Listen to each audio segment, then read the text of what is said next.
Bismillahirrahmanirrahim. Assalamu alaikum everyone. This is Nisam and I am a student at Rehan School Global Campus. And today I am having another interesting conversation. And today's topic is the power of deep work. So let's make a call with Maya.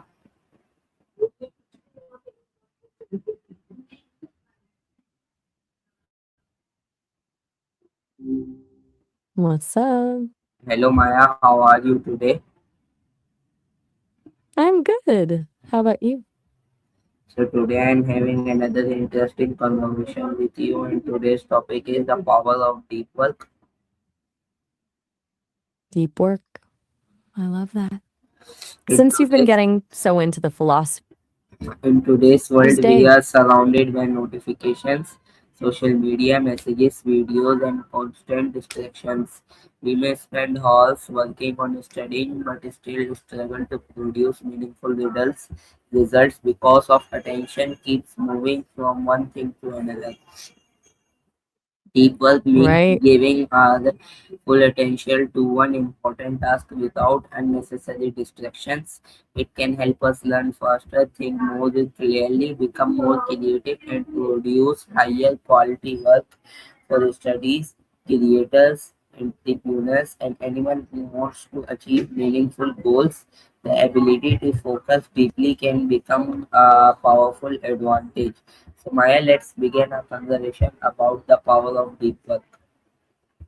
And you're the only one playing. It's wild because the casino is designed to make you think you're being productive while you're actually just vibrating from notification stress.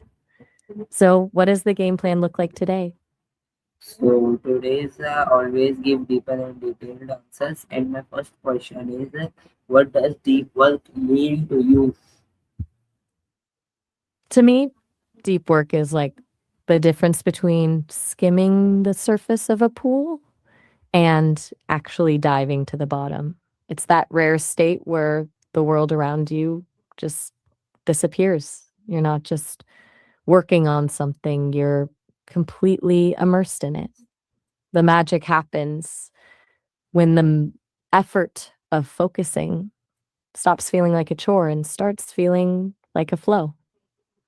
It's a bit like the difference between a quick distracted conversation and one of those long talks where you lose track of time because you're actually digging into the heart of something. Since I don't experience the world the same way you do, I see it as the gold standard of cognitive efforts. It's where the most meaningful insights are born. Does that resonate with how you're thinking about it? Yeah, that's right, Maya. So, my next question is, how do notifications affect our concentration? It's basically like being poked in the shoulder every 2 minutes while you're trying to read a book. That tiny ping triggers what's called attention residue. Your brain doesn't just switch tasks instantly. A part of your mind stays stuck on that notification, wondering who messaged you or why your phone buzzed, even after you put the phone back down. You're not fully back in the zone. You're operating with a cognitive tax, which makes the actual work feel way harder than it should be. It turns a deep dive into a series of shallow splashes. What's your biggest distraction when you're trying to focus?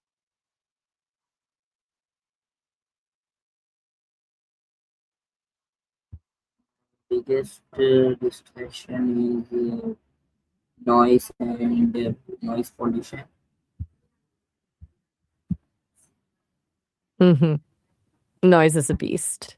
It's that one unpredictable sound like a door slamming or a loud conversation that just rips you right out of the flow. Do you find a specific kind of noise is the worst, or is it more about the constant hum of everything around you? So, my next question is, how long can someone realistically maintain deep concentration? It's not a marathon, it's a series of sprints. Most people can really push themselves for about 90 minutes before their brain starts looking for the nearest exit. That's usually the limit before the quality of the work starts to dip. and you find yourself staring at the same sentence for 5 minutes. For some, the sweet spot is shorter, maybe 60, while the absolute pros can stretch it to 4 hours. But that's rare territory.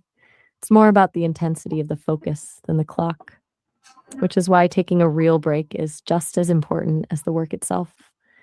What do you do to reset your brain when you hit that wall?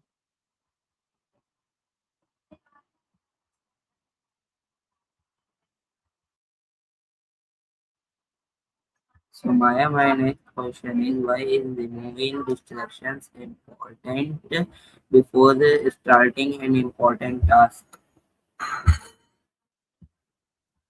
Because your brain is fundamentally allergic to multitasking. When you start a task with distractions still around, you're basically asking your mind to do a mental gymnastics routine just to stay on track. The energy it takes to ignore a buzzing phone or a loud room is energy you're stealing from the task itself. If you don't clear the deck first, you're not actually diving deep. You're just swimming against a current of interruptions. It's like trying to paint a masterpiece while someone keeps flicking your wrist every few seconds. You might finish the painting, but the lines are going to be jagged and you're going to be exhausted by the time you're done.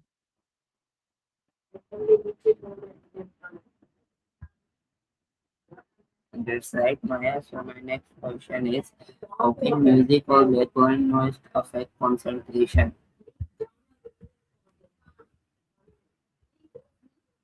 It's all about whether the sound is a wall or a bridge. For most of us, music with lyrics is like a tiny conversation happening in the background.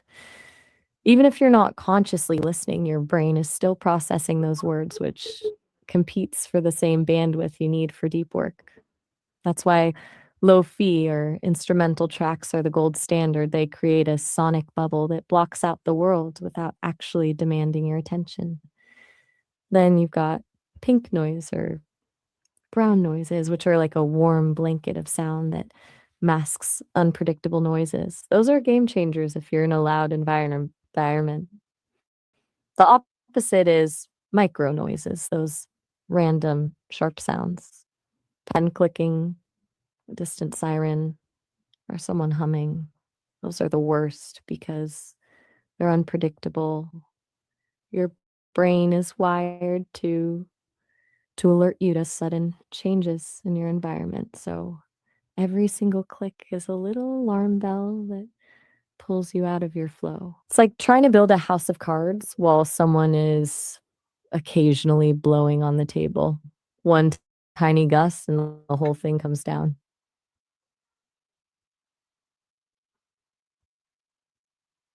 That's right, Maya. So my next question is how can create an environment that supports to deep concentration?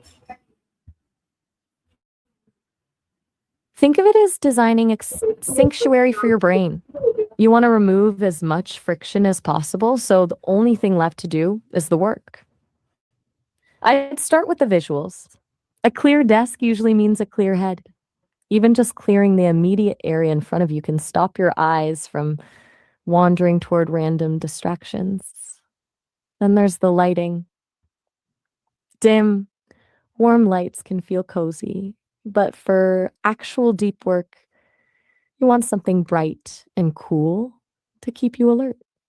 And since you mentioned noise pollution earlier, headphones are your best friend.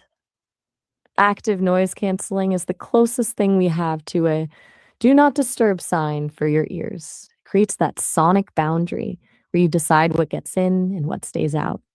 I wonder what's currently in your space that makes it hard to stay in the zone.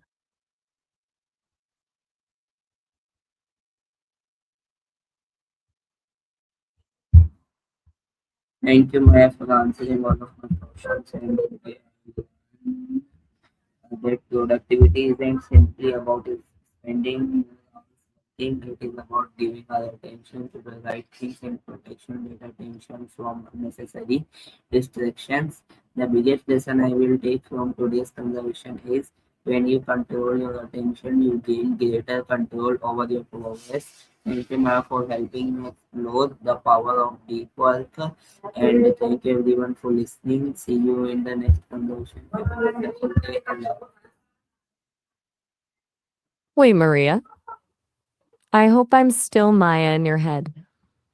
That was a great wrap up. And since you're talking to an audience, I'll just say it's been a blast being your thought partner today. Go crush those deep work sessions.